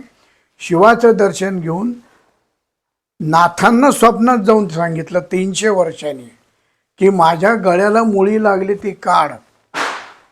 300 वर्षांनी नंदी हलवून महाराज एकनाथ महाराज आत गेले, मूळ प्रत त्यांच्या हातात दिली, ती त्यांनी बाहेर आणली. ते म्हणले शुद्धीकरण कर. आता महाराजांनी जी प्रत दिली ती शुद्धीकरण करायची गरज आहे का? त्यांनी काय अशुद्ध लिहिलं का? पण 300 वर्षापूर्वी भाषाही बदलली, मग ती लोकांना समजावी. महाराज हे नाथपंथी होते, नाथांची त्यांनी दीक्षा घेतली होती, निवृत्तीनाथांची. त्याप्रमाणे त्याच्यामध्ये काही मंत्रतंत्र होते, काही सोनं तयार करण्याचे त्याच्यामध्ये प्रयोग होते. ते म्हणले सगळं काढ बाजूला, ते बाजूला काढून हे शुद्ध कर, त्याचा अर्थ, नाहीतर लोक त्याचा उपयोग करतील आणि काय लिहिलंय त्यांना कळणार नाही, म्हणून तू बाजूला कर. मग नाथांना फक्त कारण गळ्याला मुळी लागली आहे, बाकी काही नाही. 300 वर्षांनी प्रत पुन्हा हे केली, अजून ती प्रत त्यांच्याकडे आहे. मग पुढं दर्शन घ्यायचं. दर्शन घेऊन वृक्षाचं दर्शन घ्यायचं, आजान वृक्षाचं. तिथून जे बारीक विठ्ठल रुक्मिणीच्या मूर्त्या आहेत त्या त्यांच्या आईवडिलाचं प्रतीक आहे, आईवडिलाचं प्रतीक. तिथून पुढे येऊन शिवाचं दर्शन घ्यायचं, पाराचं, सोन्याचा पार, सुवर्ण पिंपळ. आणि तिथून मग आपल्या ओरीत येऊन हरिपाठ चालू करायचा, तेव्हा दर्शन ते पूर्ण होतं. ह्या दर्शनाच्या पद्धती आहेत. आळंदीत 5 गुफा आहेत. 5 गुफापैकी एक गुफा अजून सुद्धा तिथं बघायला मिळते की कसं असेल. त्यामुळे प्रत्येक ठिकाणी जाऊन दर्शन घ्यायच्या पद्धती, तिथल्या पूजा पद्धती ह्या वेगळ्या वेगळ्या आहेत. आणि बाहेर कुठल्याही याला सांगितल्याशिवाय आत डायरेक्ट कधीही जाऊ नये, आपलं दर्शन तिथपर्यंत पोचत नाही. काका मग आता सांगा की जर शंकर महाराजांची आता 30 तारखेला दिवस येतोय, त्यांचा प्रकट दिन येतोय, तर आपण उपासना कशा प्रकारे करायची? म्हणजे मी नुसतं ह्या पुढच्या 10 दिवसासाठी 15 दिवसासाठी नाही, शंकर महाराजच्या बद्दल आपल्याबद्दल ओढ आहे, आपण शंकर गीता हे पठण करतो, असं काय करायचं की शंकर महाराज ज्या आपल्याला त्यांच्या व्यक्तिमत्वाकडे जवळ जाण्याची आपल्याला संधी प्राप्त होईल?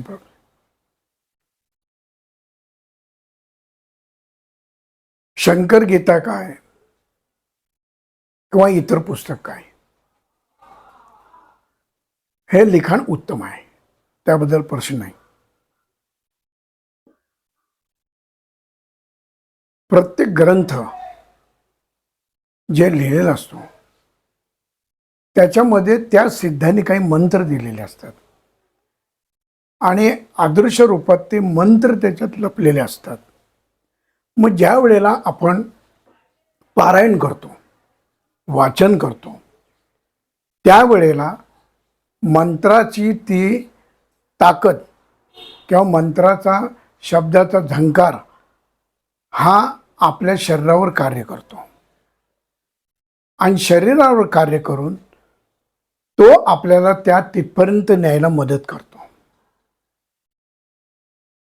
परंतु हे पठण सुद्धा कुठपर्यंत करायचं आणि हे समजून करायचं. जे मध्ये मी हरिपाठाबद्दल सांगितलं किंवा इतर ग्रंथाबद्दल की बारक्याने बघितलं तर ग्रंथ काय, कुठलेही किंवा हे आपण वाचन करतो, आपण मनापासून वाचन करतो का हो? धडधड धडधड रेल्वे ट्रेनचे इंजिन पळतंय तसं बहुतेकाचं तसंच असतं. भाषा कशी असते? नवनाथ लावलाय, तमाशा आहे तो. गुरुचरित्र लावलं. सध्या काय करतो? नाही, शंकर गीता बघतो, जरा बघतो, ज्ञानेश्वरी बघतो. याचा अर्थ काय? ती मजा आहे का बघायला? खेळ येतो. तुम्ही जितकी नोटेला किंमत देता, पैशाला किंमत देता, ती किंमत, ते महत्व तुम्ही त्या त्या शब्दाला द्यायला पाहिजे. तो शब्द म्हणजे पैशापेक्षाही तुम्ही त्याला श्वास इतकं महत्व द्यायला पाहिजे. ते आपण देत नाही. कुठलाही ग्रंथ उघडला, शंकर गीता घ्या किंवा कुठलाही ग्रंथ घ्या, एक म्हणजे आपल्या मनाप्रमाणे आपण त्याला टाईप लिमिटमध्ये लावतो की इतक्याच वेळेत वाचवायचं. किंवा वाचायला बसलात तुम्ही, ज्ञानेश्वरी घ्या, एकांती भागवत घ्या किंवा हे, तो प्रेमाने कधीच वाचत नाही. अहो, सुरुवात करायच्या आधी लोक इतके वर्ष वाचतात, तरी पहिलं उघडून शेवट बघतात ओव्या किती आहेत. पहिल्या अध्याय ना 170 ओव्या आहेत, दुसऱ्या अध्याय ना 300 ओव्या आहेत. बघू, उद्या बघू. म्हणजे कुठल्याही ग्रंथ वाचनाकडे तुमची ओढ आहे का? तुमच्यात आणि एस टी ड्रायव्हरमध्ये काही फरक नाही. एस टी ड्रायव्हर रोज कोल्हापूरला जातो. कोल्हापूरचं महत्व हे आपल्याला आहे, त्याला ड्रायव्हिंग आहे. त्याचं लक्ष कुठं असतं? मैलाच्या दगडावर. किती मैल राहिले तर किती गेले. तसं तुमचं कसं असतं की किती अध्याय झाले, किती ओव्या आहेत, त्यातलं जर विचारलं की काय वाचलंस, काही कळत नाही. त्यामुळे त्या वाचनाला महत्व नाही. वाचनाचे 2 प्रकार आहेत. कुठलेही ग्रंथ घ्या की एक संकल्प, म्हणजे तुम्ही मागणी करता, अट्टहास, की हे माझं झालं तरच मी तुला भजेन. काही मंडळी अशी बघितलीत मी की देवाच्या फोटोवर फूल बसलं नाही, पडलं तर त्या फोटोला फूल त्या दिवशी नाही, रागाने. पण असं म्हणत नाही की बाबा रे, का रे, चूक झाली माझी, आज तू का थांबत नाहीस, आज का बस, प्रेमाने बसवत. तसं ज्या वेळेला तुम्ही शंकर गीता घ्या किंवा हे घ्या, तुम्ही मनापासून पठण कराल, त्यांच्या शब्दात काय सांगितलंय हे शब्द तुम्ही मुरवाल, त्यावेळेला शंकर महाराज तुम्हाला दिसतील, शंकर महाराज भेटतील. आणि जसं मी सांगितलं की मैत्रीच्या ओढीने आपण जातो, त्या मैत्रीच्या ओढीने तुम्ही भेटा, तर महाराज तुम्हाला भेटतील. तर महाराज तुम्हाला भेटणार नाहीत. नुसतं तुम्ही मी रोज दर्शनाला जातो आणि रोज दर्शनाला जाऊन येतो, त्या नुसत्या फेऱ्या झाल्या. तुम्ही 5च मिनटं पण तुमचं मन न्यूट्रल करून बसा. बरेचसे लोक मला विचारतात ध्यान लागत नाही. ध्यान कसं लागेल? जोपर्यंत तुमच्या मनामध्ये कचरा आहे आणि डोळे मिटल्यावर तो बाहेर येतो, डोळे मिटल्यावर तो कचरा बाहेर येतो की सगळा डोळ्यासमोर फिरायला लागतो, मग तुमचं ध्यानाला मन लागत नाही. तास बसा, 2 तास बसा, तो कचरा जोपर्यंत संपत नाही तोपर्यंत तुम्ही तिकडं जाऊ शकत नाही. कारण मुळात तुमच्या देहाचं जडत्व जात नाही. ज्या वेळेला तुम्ही बसताना बसाल आणि गुरुला आव्हान कराल की मी बसतोय, त्यावेळेला पहिलं शरीराचं मनाचं जडत्व काढा. बसताना म्हणा, हा हात माझा नाही, हा पाय माझा नाही, हे डोळे माझे नाहीत, हे शरीर माझं नाही. असं करून तुम्ही न्यूट्रल करा. तुम्ही तरलता मनात आणा, त्यावेळेला तुम्ही त्या शक्तीकडे जाऊ शकता. आणि ह्या गोष्टी ह्या सगळ्या तुमच्या मनाच्या कंट्रोलवर आहेत. हे कार्य सगळं मन करतं. बऱ्याचशा तुमच्या गोष्टी या मनावर अवलंबून. म्हणून रामदासांनी मना सज्जना, उलट त्याला हात फिरवून सांगितले, मना सज्जना. कुठल्याही संतांनी, सत्पुरुषांनी तुमच्या मनावर काबा घ्यायला सांगितलंय की मनावर कंट्रोल करा. कारण मन धावत असतं सगळीकडे. मागच्या जन्मापासून पार आत्तापर्यंत सगळीकडे धावत असतं. झोपेत सुद्धा ते स्थिर राहत नाही. मन वडाळ. त्यामुळे पहिलं मनाला स्थिर करा तुम्ही. आणि जोपर्यंत तुम्ही मनाला स्थिर करत नाही तोपर्यंत या शक्तीपर्यंत तुम्ही जाऊ शकत नाही. म्हणून तरलता जोपर्यंत येत नाही, शरीरात तुमच्या जडत्व जात नाही, तोपर्यंत काही उपयोग नाही. तुम्ही 2 तास जरी बसला तरी उपयोग नाही. मुंगी मागे चढली पाठीवर, तुम्हाला वाटतं कुंडलिनी जागृत होते, पण तसं घडत नाही. तुमचं ध्यान, नामस्मरण हे तुमचं सतत पाहिजे. श्वासावर नामस्मरण झालं पाहिजे.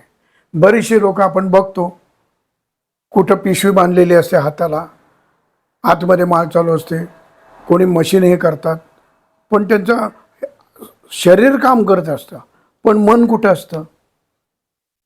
मन असतं तिथं. साधं 2 मिनिटं आपण देवाकरता देऊ शकत नाही, तर तुम्ही तन मन काय देणार तुमचं? आणि तुम्हाला काय भेटणार? तुम्ही बसलात तर माळ किती स्पीडमध्ये ओढतो तुम्ही. आपण काय म्हणतोय कळतं का? तुम्ही एक एक मणी घ्या, एक एक मणी घेऊन तुम्ही सांगा, एक एक मणी घेऊन सांगा. मग जो तुमचा मंत्र असेल, रामकृष्ण हरी, रामकृष्ण हरी, रामकृष्ण हरी, शिवगो रक्ष, शिवगो रक्ष, शिवगो रक्ष, निवांत ओढा. त्याचा परिणाम तुमच्या शरीरावर झाला पाहिजे. आणि ते ओढत असतात. आता पटपट पटपट ओढत असतात. मी बघितलं ना. आणि नुसतं नाही, ओढायचे. काल मालिकेत दाखवलं नव्हतं रे. मालिकेत काल मारामारी दाखवल्या त्या, आणि ते लफडे. अरे मग तू काय करतोस? बरोबर. तू देवाकडे करतोयस का तिकडे बघतोयस? बायकोला विचारणार भाजी काय केली, वास नाही आला अजून. आणि मुळात सर्वात मला राग येतो ना, देववर स्वयंपाकघरात ठेवतात. स्वतःला वापरायला 14x12 बेडरूम नवीन आहे खटाखट मध्ये, पण देवघर कुठं? स्वयंपाकघरात एका कोपऱ्यात. कशाला? ज्यांनी सगळ्यातनं बाजूला व्हायला सांगितलंय तिथं तुम्ही त्याचं प्रतिष्ठापन करता. आणि तिथं पाय लागतात, लेडीज जातात येतात, पवित्र आहे. मग तुम्हाला चांगली छान, निदान मी म्हणतो घरात काही जागा नसेल तर निदान 2x2ची जागा तरी सेपरेट ठेवा, छान ठेवा देवा करता. की हे शरीर मला देवाने दिलंय, देवाने मला आयुष्य दिले चांगलं, तर त्याला मला जागाही चांगली दिली पाहिजे, त्याशिवाय तो कसा भेटेल? आणि देव असं काय 5 नारळावर भेटतो, सोन्यावर भेटतो, की ज्यांनी निर्मितीच केलेली आहे? काका तोच मला प्रश्न पडतो, साईबाबांनी सगळं सोडलं, कधीही कुठल्याही पैशाला हात लावला नाही, आणि लोक त्यांना सोन्याने मनवायला बसलेत, सोन्याचं मुकुट, सोन्याचं काय काय गोष्टी. कारण का? तर ते सोनं दाखवायचं कुठं? आता दाखवायचं कुठं? माणूस नेहमी परोपकार कधी करतो? जेव्हा त्याचं काहीतरी गरज असते तेव्हा, उगाच नाही कधी करत. अहो, साधं आपण भांडेवालीला, आपल्या घरात काम करणाऱ्या बाईला साडी त्यातल्या त्यात बघून देतो, चांगली नवी घेऊन देतो का? आणि ती सुद्धा दिली तर का देतो? दिवाळी आहे म्हणून. दिवाळीत खुश होऊन त्यांनी नीट यावं, हा. नाही तर भांडी मला घासावी लागतील. म्हणजे काय झाली अपेक्षा? बरोबर. मनाप्रमाणे मी देत नाही. तीच पद्धत देवाशी आहे. हम्म. मग आमच्या दगडूबाईला केवढी गर्दी असते हो, केवढी लाईन असते, काय मागण्या असतात. 11 नारळाचं तोरण वाहीन तुला, कोण म्हणतं का पोरग देऊन टाकीन तुला? सेवा करता. पण तुम्ही काय देवाशी व्यवहार काय करताय? व्यवहार आहे तो शेवटी. लोक जे करतात ते व्यवहार करतात. व्यवहार करतात.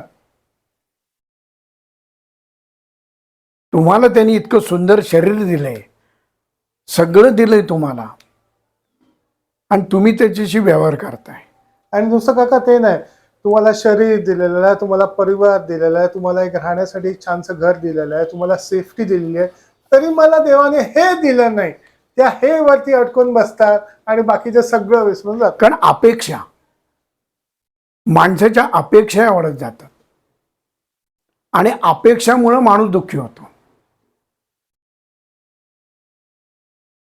25 रुपये रोज घेणारा माणूस निवांत असतो, त्याला झोप निवांत लागते, कारण त्याला माहिती आपल्याला 25 रुपयात बसवायचंय.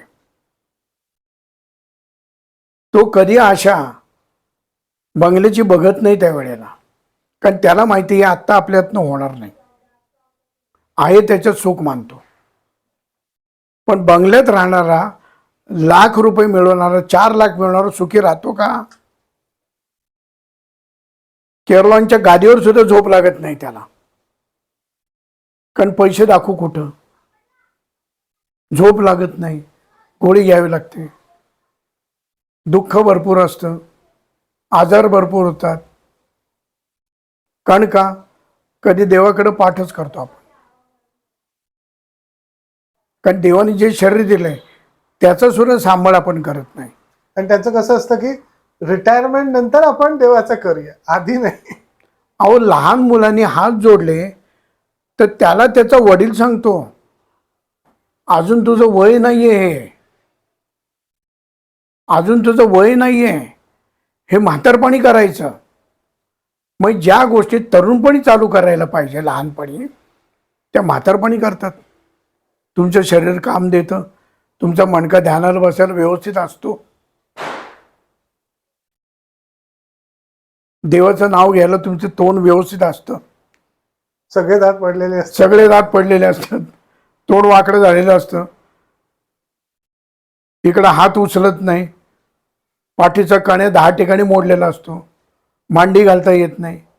मग ह्या गोष्टी तुम्ही आधी केल्या असता तर देवाने तुम्हाला धड ठेवलं नसतं का? आज 100 वर्ष उलटले तरी लोक व्यवस्थित राहतात का? आणि बघितलेलं आहे, म्हणजे ज्यांनी लहानपणापासून ज्या उपासनेच्या मार्गाला लागलेली लोक आहेत, तुम्ही त्यांना 60मध्ये बघा, आणि ज्यांनी काही केलं नाही त्याला 60मध्ये बघा, तुम्हाला स्टार्क डिफरन्स जाणवतो. अहो, तुम्ही एक बघा की आपण अन्न काय खातो याचा विचार केला पाहिजे. ह्या सर्व जे शरीर आहे हे तुमचं तुम्ही इंधन काय देताय त्याला ह्याच्यावर सुद्धा अवलंबून आहे. तुम्ही जर वाटेल ते खायला लागलात आणि दुसऱ्याची आम्हाला उदाहरणं द्यायला लागला तर काय उपयोग आहे? तुमचं शरीर देवाने निर्माण केलंय, हे शुद्ध केलेलं आहे. तुम्ही आलात तेव्हा शुद्धी करून घेतलेली आहे तुमची. अशुद्ध तुम्हाला करून घेतलंय. तुम्ही मला सांगा, तुम्ही अग्नीवर कडुलिंब टाकला तर कडू वास येणार, चंदन टाकलं तर सुवास येणार चंदनाचा. जे त्याच्यावर टाकल तेच. त्याप्रमाणे तुम्ही जे खाल तशा तुमच्या वासना आणि मन निर्माण होणार. तुम्ही शुद्ध खाल्लं तर तुमचं मन शुद्ध राहणार, तुमचे विचार शुद्ध राहणार, तुमचे आचार शुद्ध राहणार. तुम्ही हातात तलवार घेऊन फिराल का? गाड्या फोडाल का? मुळीच नाही. कोणाला दाखवायची गरजच नाही. जर जर आपल्याला देवाच्या आपण जवळ गेलो, देवाच्या आपण त्या त्या तत्वाच्या आपण जर सानिध्यात राहिलो, तर हे मग लोकांना बाहेर दाखवायची गरजच नाही आपल्याला. बरं, त्यातूनही तुम्ही तत्वात राहू नका, पण शास्त्रीय दृष्ट्या विचार करा.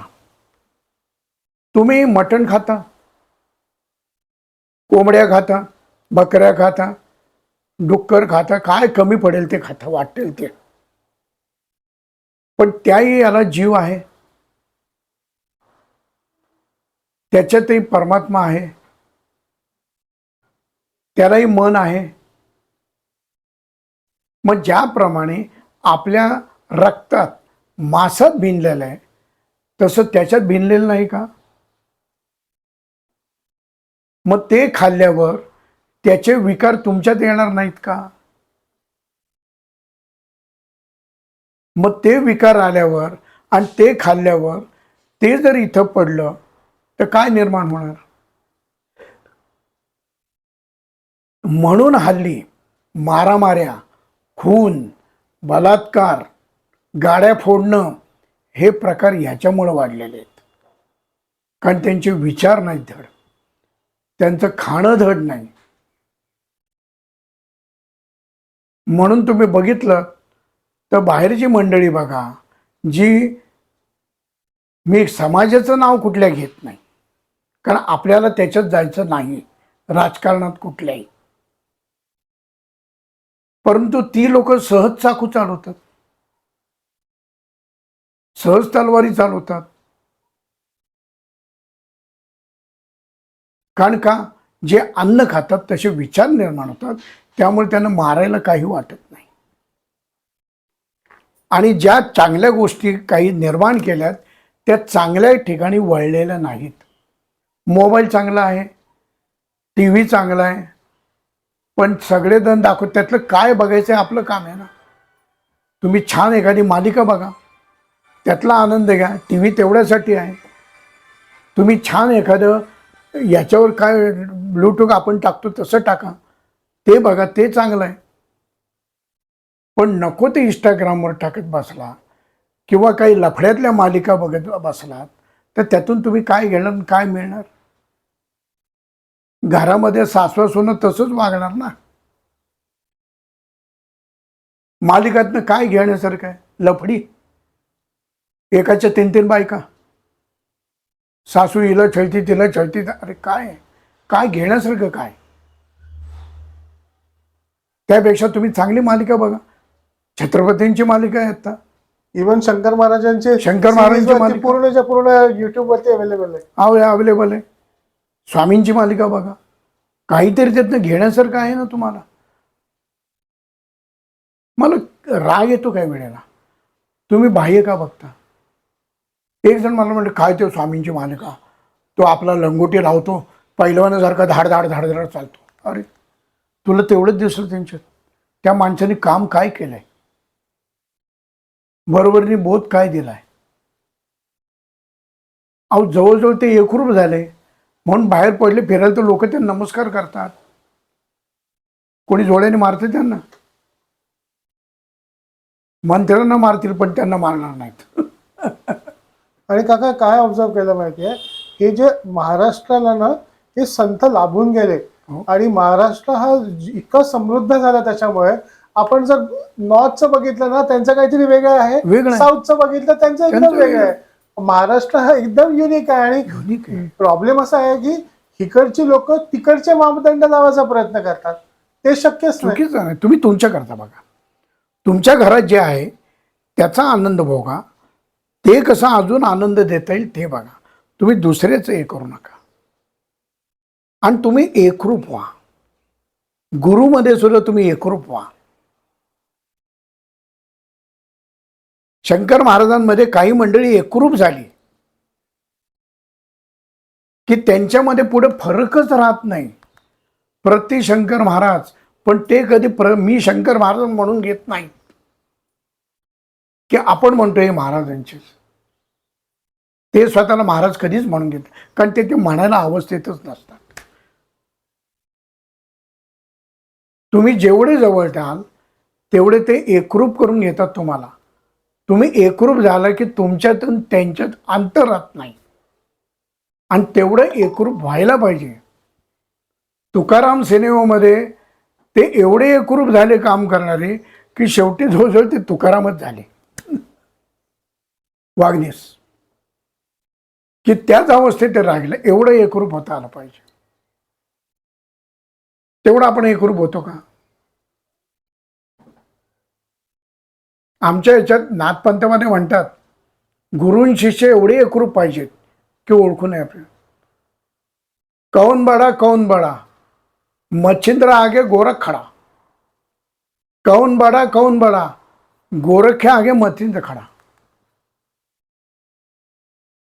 एवढे एकरूप झाले.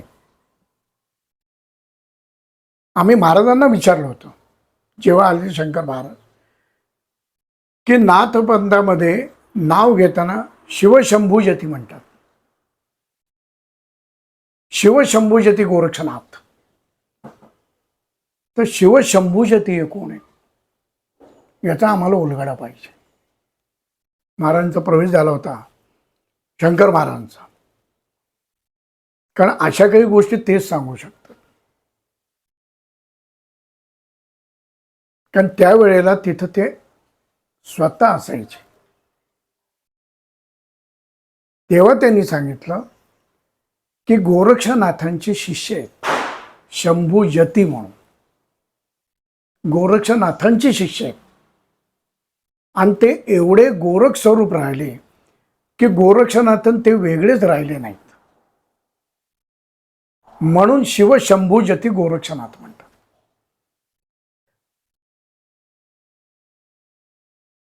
कारण पुस्तकातनं लिहिलेलं आहे की ज्या वेळेला विठ्ठल पंतांचे वडील जायचे त्यावेळेला प्रत्यक्ष गोरक्षनाथ, मच्छिंद्रनाथ, गहिनीनाथ हे प्रत्यक्ष होते. त्यांचं कीर्तन प्रवचन ऐकायला ते जायचे.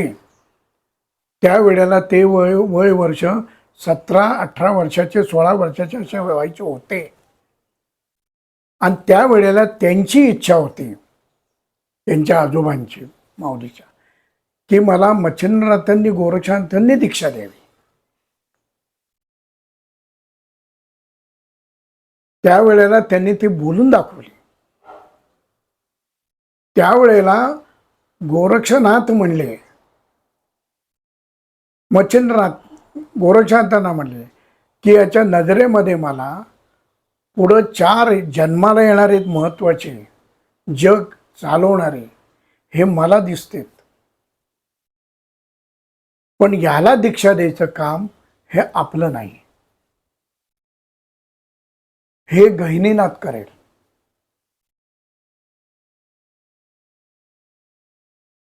म्हणून पुढं निवृत्तीनाथ आणि गहिनीनाथांची भेट आहे. आणि निवृत्तीनाथांना दीक्षा गहिनीनाथांनी दिली. म्हणजे बघा कुठल्या कुठे. आणि तिथून हे नदी आलेली आहे इथपर्यंत.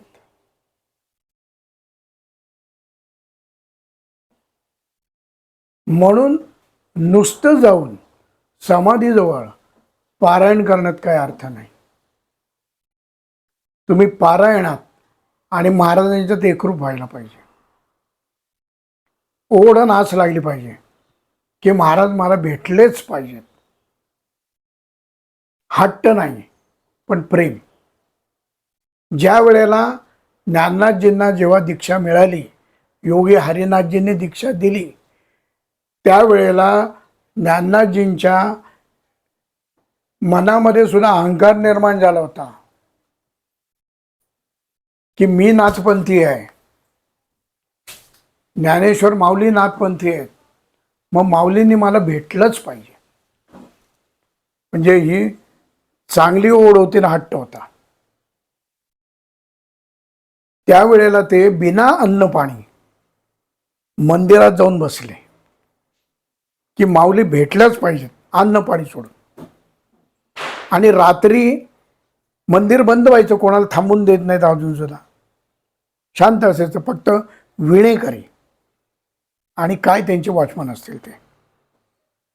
मग त्यावेळेला हे खाली नदीवर याचं मंदिर होतं, तिथं येऊन झोपायचे. पण ती ओढ त्यांना होती. 4-5 दिवस होऊन गेले. 5 दिवसांनी, 5-6 दिवस असतील, पहाटेच्या वेळेला दोघं नवरा बायको आले. पांढरं धोतर, शर्ट, टोपी, बाई अगदी सालंकृत सगळी, साडी बिडी मळवट, गोरी पान भरलेली, हातामध्ये कंदील, तिच्या अंधेर होता आणि ह्याच्यात भाकरीचं गाठोडं. आले, उठवलं यांना की उठ उठ, आम्हाला माऊलींनी पाठवलंय, आम्हाला जागा करून पाठवलंय माऊलींनी की तू त्यांचाच आहेस, पण भेटावेतच आत्ता, हा हट्ट धरू नकोस. त्यांनी ज्या मार्गावर सांगितले त्या मार्गावर तू चालत राहा आणि पहिली आत्ता उपास सोड, भाकरी खा.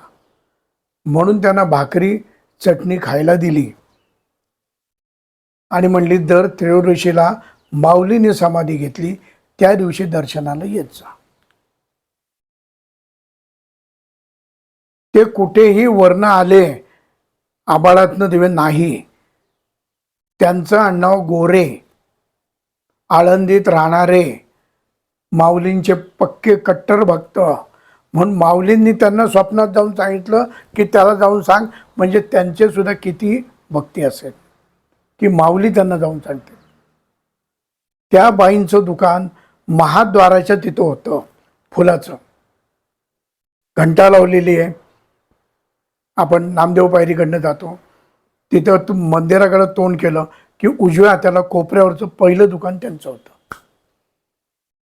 म्हणजे मी सुद्धा त्यांना भेटलोय, माझ्या मुंजीत आलेले आहेत, माझ्या मुलाच्या मुंजीत आलेले आहेत, एवढे त्यांचे आमचे संबंध होते. आणि मग काही दिवसांनी माऊलींनी ज्ञाननाथजींना पहाटे सप्तरंग स्वरूपात, पुंजक्याच्या स्वरूपात दर्शन दिलं.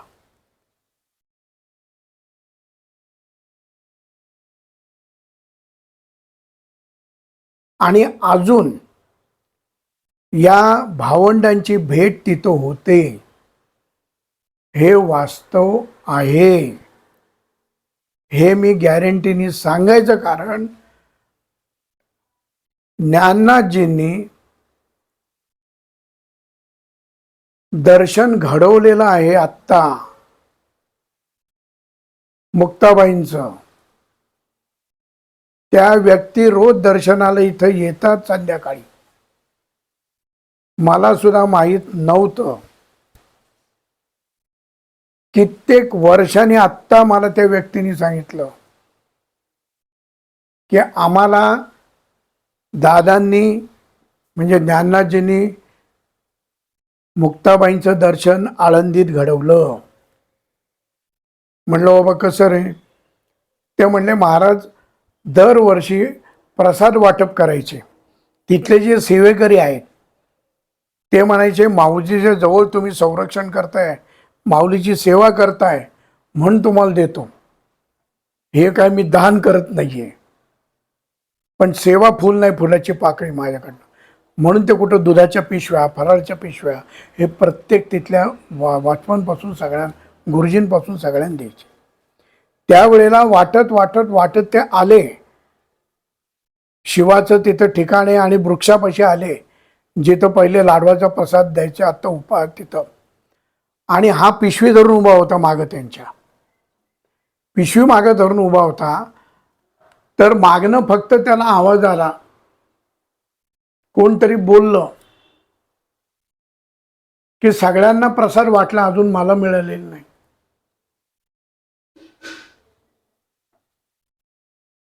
महाराजांनी मागं वळून बघितलं तर छान साडी नेसून गोरी पान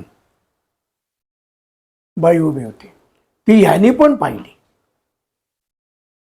ह्या व्यक्तीने पाहिली. त्याला म्हणले, जा तुझ्या हातनं तिला प्रसाद दे. तिला प्रसाद दिला, त्यांनी नमस्कार केला.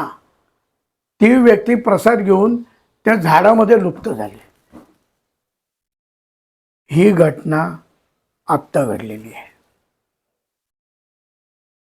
की माऊली तिथं आहेत, त्यांचं वास्तव्य तिथं आहे.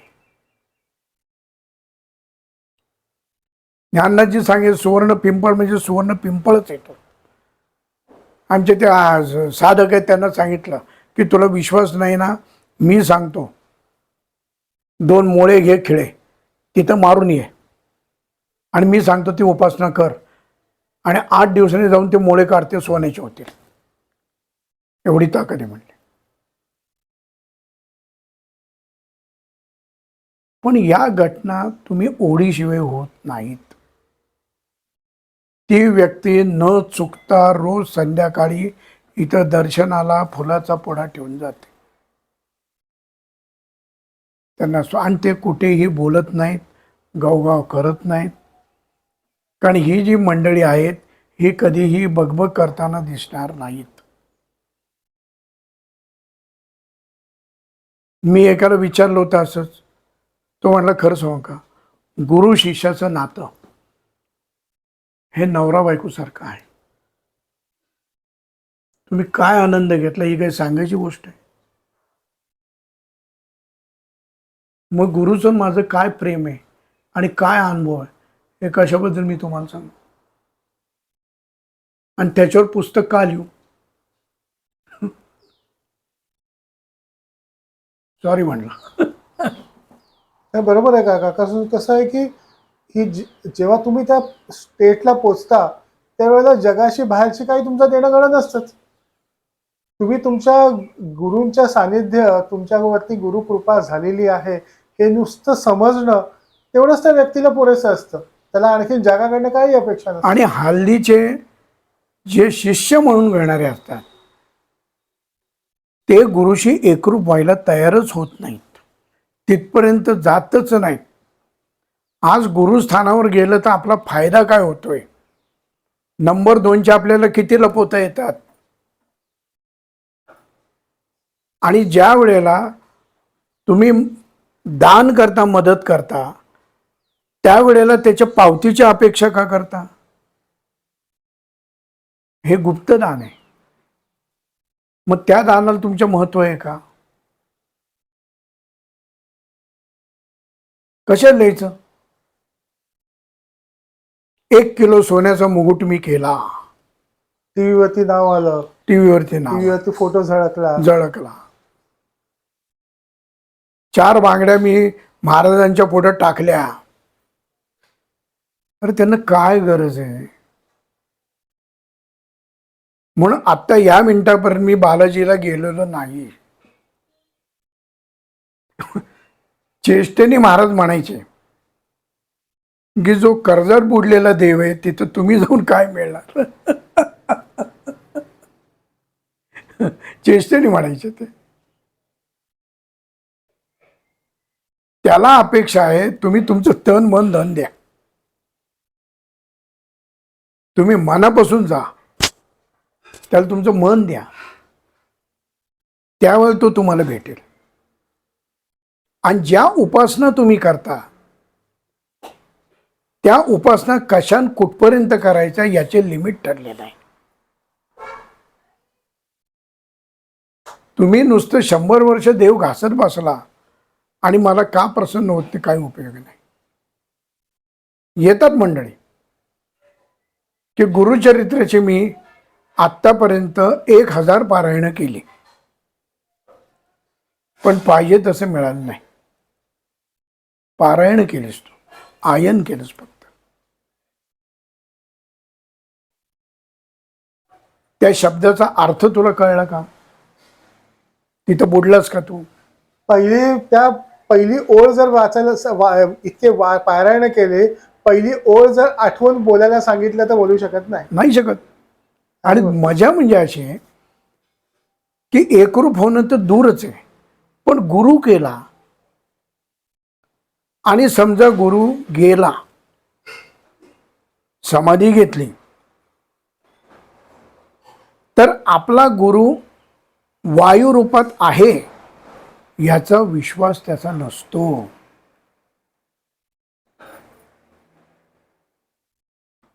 आमचे गुरु चांगले होते हो, आमचे गुरु गेले हो, आता काय होणार? सैरावैर तू धावत सुटतो. अरे जर संसारात तुला तुझ्या बापाने आईने निर्माण केलंय, तुला पक्क उभं केलंय, तर तू दुसऱ्या घरी जाऊन विचारशील का की मी संसार कसा करू, भाजी कशी आणू, हा माझ्या पैशाचा व्यवहार कसा करू, लाख रुपये आलेत काय करू, विचारशील? मग जसं तुला गुरु सानिध्यातून मिळाले, गुरुनी श्वास तुला दिलेला आहे, मग तुझा विश्वास का नाही? काका तुम्हाला एक छानसा एक्झाम्पल सांगतो. गेल्या 1-2 दिवसाची गोष्ट आहे. एका व्यक्तीने सांगितलं, म्हणजे त्याने अनेक सिद्ध्या प्राप्त होतं. त्याने सांगितलं माझ्या ओळखी परिचयाचे व्यवस्था आहेत त्यांना की तुम्ही माझं शिष्यत्व स्वीकारा. आणि सर माझं मस्तक फक्त माझ्या गुरूंच्या समोर नमणार, मी दुसरा आणि कोणाकडे जाणार नाही. पण त्यांनी सांगितलं एवढंच आहे ना, मग तुझ्या गुरुचं सिद्ध करून दाखव, तुझे गुरु आहेत अजून, देह सोडला तरी. त्या माणसाच्या वरती वीज कोसळली, हॉस्पिटलमध्ये गेला, तरी कबूल करायला तयार नाही. शेवटी त्यांनी कबूल केलं सगळ्यांच्या समोर की बाबा माझं चुकलं, मी यांच्यावरती अविश्वास झाला, दाखवला, तेव्हा तो माणूस बरा झाला ना. असं गुरूंवरती जेव्हा आपला, मी काय दुसऱ्यांनी ऑब्झर्व केलं काका, की जेव्हा आपला गुरूंवरती विश्वास असतो ना, तो गुरु आपला शब्द उचलून धरतात. साधी तुम्हाला आहे ना वेळ, हो, साधी गोष्ट सांगतो की एक अडाणी माणूस खेडेगावातनं चालला होता, पण तो देवभाळा होता. 3 टार्गेट कार्टी तिथनं चालली होती आणि त्याला वाटलं की आपण देवाचं काय नाव घ्यावं. तो अडाणी, त्याला वाटलं काय नाव घ्यावं, म्हणून त्यांनी या शहाण्यांना विचारलं की मी काय कुठल्या देवाचं नाव घेऊ. आता हे टार्गेट, हे काय म्हणले त्याला, काही नाही रे, तू दक्षिणेकडे तोंड कर आणि नुसतं म्हणे ह्याला मा ह्याला मा ह्याला मा ह्याला मा ह्याला मा, भेटते म्हटले. त्यांनी ते खरं मांडलं. ते म्हणले हेच आपले गुरु, आणि सुरुवात केली त्यांनी. अहो काही दिवसांनी यम झालं ना प्रसन्न. तिथं यमाला यावं लागलं. ते म्हणले माझी उपासना कोणीच करत नाही, मला नको येऊन म्हणतात की यम नको, पण म्हणले माझी उपासना करणार हा शिष्य माझा पहिला भेटला मला. आल्यावर तू हे घाबरला की आपण हे काय केलं, त्याला काय माहिती होतं. ते म्हणले बाबा मी देव म्हणून तुझी उपासना केली पाहतो. तो म्हणला हरकत नाही, मी प्रसन्न आहे तुझ्यावर म्हणले. म्हणजे हा विश्वास पाहिजे. हा विश्वास असेल तर तुम्ही काही जिंकू शकता. आकाश, तुम्ही आम्हाला वेळ दिला, खूप खूप धन्यवाद. मी एक्सपेक्ट करतोय की आपण पुढे आणखीन असेच काही एपिसोड बघूया. कारण मी थांबणार होतो, पण जेव्हा ते कंटिन्युटी लागत गेली ना, तर थांबावंसं वाटलं. अजून खरं मला गोरक्षनाथांवर बोलायचे, की गोरक्षनाथ नाथपंथ म्हणजे काय आहे, गोरक्षनाथांची सोहम उपासना काय आहे, हे अजून लोकांना काहीच माहीत नाही आहे. किंवा ज्यांना माहिती ते जास्त प्रकाशित करून सांगत नाहीत, प्रचार करत नाहीत.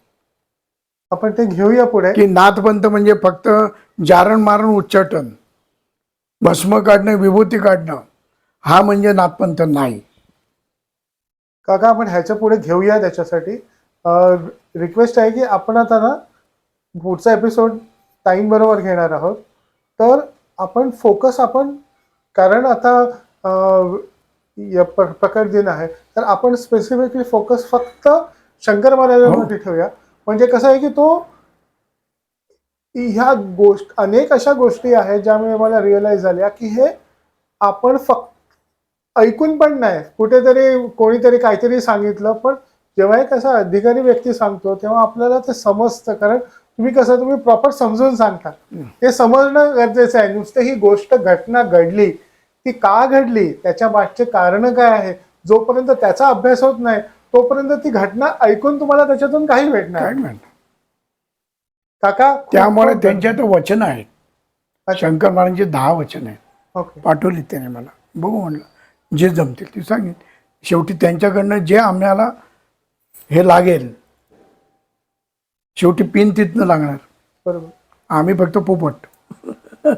आपण ह्याच्याबद्दल पुढच्या एपिसोड मध्ये घेऊया. जरूर. खूप खूप धन्यवाद. एकदम मस्त.